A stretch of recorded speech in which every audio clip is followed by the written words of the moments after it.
할렐루야. 오늘은 3월 20일 목요일입니다.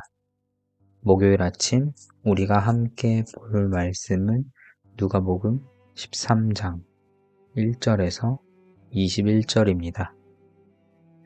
오늘 묵상할 말씀은 누가복음 13장 1절에서 21절입니다. 그때 마침 두어 사람이 와서 빌라도가 어떤 갈릴리 사람들의 피를 그들의 제물에 섞은 일로 예수께 아뢰니 대답하여 이르시되 너희는 이 갈릴리 사람들이 이같이 해 받음으로 다른 모든 갈릴리 사람보다 죄가 더 있는 줄 아느냐? 너희에게 이르노니 아니라 너희도 만일 회개하지 아니하면 다 이와 같이 망하리라. 또 실로암에서 망대가 무너져 치어 죽은 18사람이 예루살렘에 거한 다른 모든 사람보다 죄가 더 있는 줄 아느냐? 너희에게 이르노니 아니라 너희도 만일 회개하지 아니하면 다 이와 같이 망하리라. 이에 비유로 말씀하시되 한 사람이 포도원에 무화과 나무를 심은 것이 있더니 와서 그 열매를 구하였으나 얻지 못한지라. 포도원 지기에게 이르되 내가 3년을 와서 이 무화과 나무에서 열매를 구하되 얻지 못하니 찍어버리라. 어찌 땅만 버리게 하겠느냐. 대답하여 이르되 주인이여 금년에도 그대로 두소서. 내가 두루 파고 거름을 줄이니 이후에 만일 열매가 열면 좋거니와 그렇지 않으면 찍어 버리소서 하였다 하시니라. 예수께서 안식일에 한 회당에서 가르치실 때에 18해 동안이나 귀신 들려 앓으며 꼬부라져 조금도 펴지 못하는 한 여자가 있더라.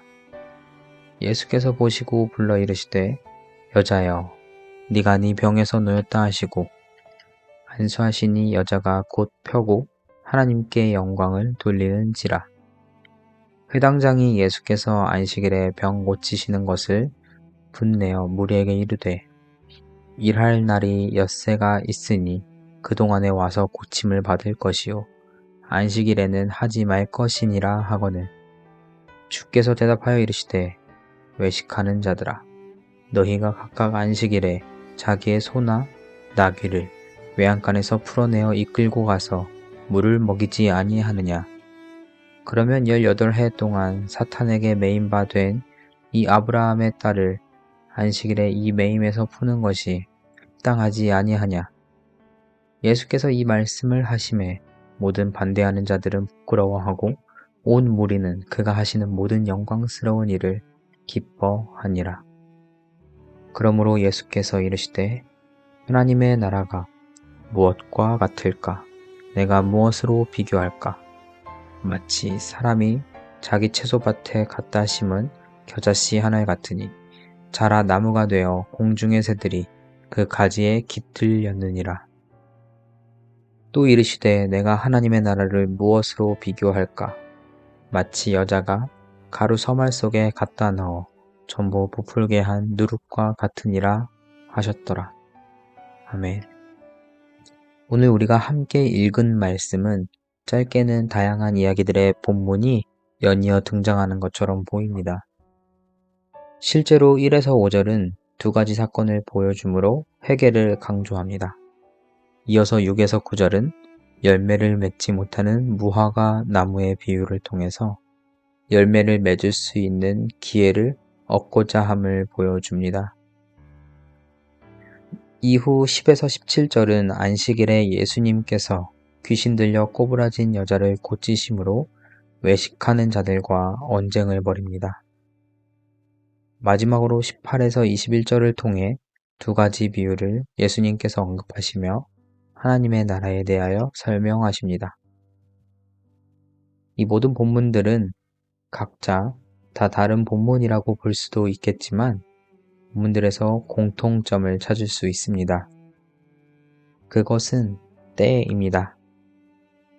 먼저 첫 번째 작은 단락인 1에서 5절은 회개에도 때가 있음을 알려줍니다. 두어 사람이 예수님께 찾아옵니다. 그리고는 예수님께 빌라도가 행한 일을 아뢰입니다.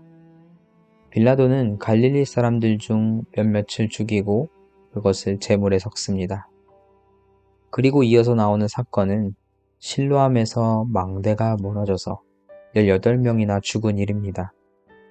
당대의 관점에서 보면 죽음이라는 벌을 받았다는 것은 그만한 죄를 지었다는 것을 의미합니다.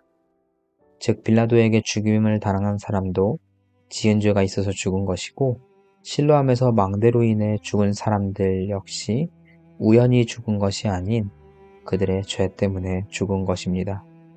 이것이 당대 사람들의 생각이었습니다. 예수님은 이러한 그들의 생각을 역전시킵니다. 우리가 일상에서 만나는 벌과 같은 일들은 무조건적으로 우리의 죄와 연결되는 것이 아닙니다. 오늘날에도 우리가 안 좋은 일을 당했다고 해서 그것이 꼭 우리가 하나님께 불순종하거나 하나님의 뜻에 합당하게 살지 않아서 하나님으로부터 받는 벌이라고 생각하는 것은 위험합니다.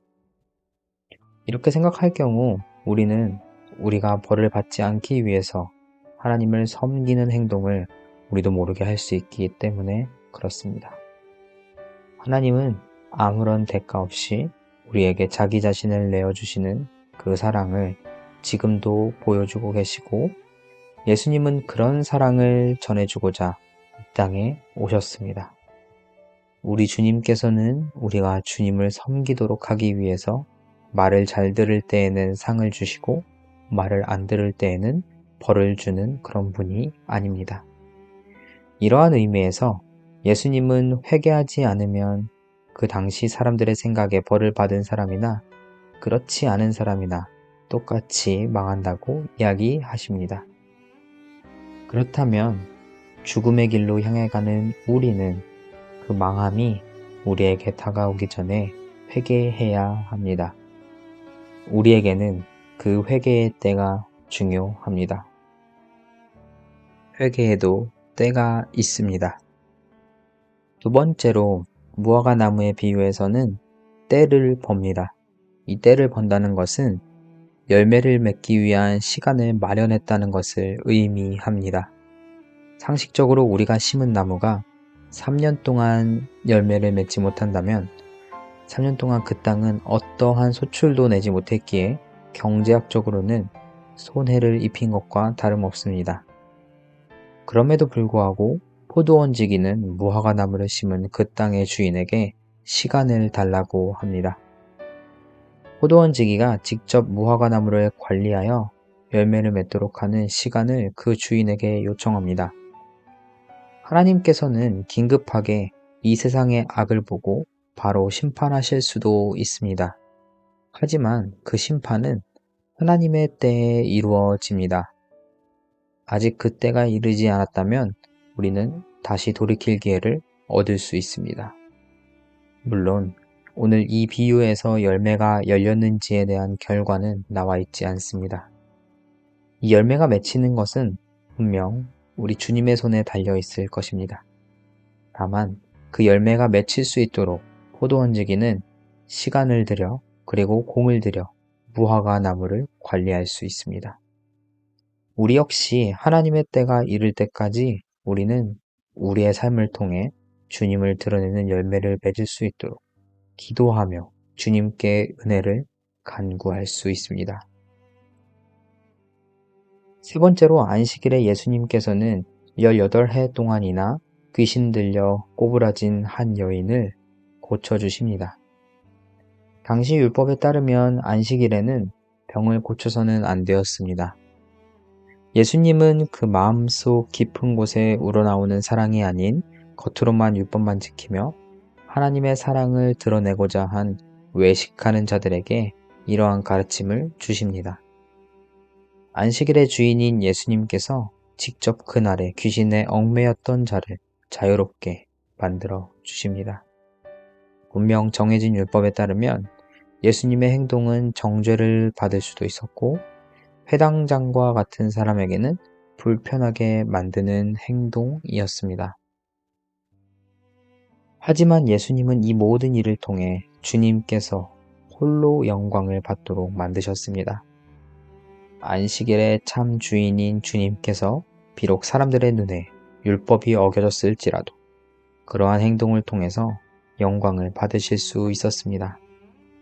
주님께서 영광을 받는 그 때는 우리의 생각과 우리가 만들어 놓은 틀을 넘어섭니다. 율법은 분명 중요합니다. 주님께서 이스라엘 백성들에게 주신 소중한 전통이고 그 율법을 통해서 하나님의 은혜를 더욱 사모하며 하나님께 영광을 올려드리려고 많은 사람들이 노력했습니다. 그런데 이 율법을 완성하신 주님께서 이 땅에 오셨고 그 율법의 진정한 의미인 주님을 사랑하고 이웃을 사랑하는 그 사랑을 이 땅에서 많은 사람들에게 보여주셨습니다. 주님께서 그 사랑을 보여주신 날, 그리고 그 사랑을 보여주시기 위해 이 땅에 오신 날은 그 어느 누구도 예상하지 못한 주님의 때에 우리에게 다가왔습니다. 그때에 우리는 주님께 영광을 올려드릴 수 있습니다. 마지막으로 겨자씨와 누룩의 비유를 통해 우리는 우리가 말지 못하던 때에 하나님 나라가 도래했음을 깨달아야 합니다. 분명 우리의 손보다도 작은 겨자씨가 어느새 커서 커다란 나무가 되었습니다. 하나님의 나라는 우리에게 언제 왔는지 모르게 이미 우리 삶에 성큼성큼 다가와 있습니다. 또한 누룩 역시 우리가 알지 못하는 그때에 가루 서말을 전부 부풀게 합니다. 하나님 나라는 단지 우리에게 가까이 와 있는 것만은 아닙니다. 하나님 나라는 눈에 보기에는 작은 가루들을 모두 부풀게 할 정도로 큰 영향력을 이 땅 가운데 행사하고 있습니다. 우리는 우리도 생각하지 못했던 놀라운 하나님 나라의 능력을 어느새 우리 삶 속에서 보게 됩니다.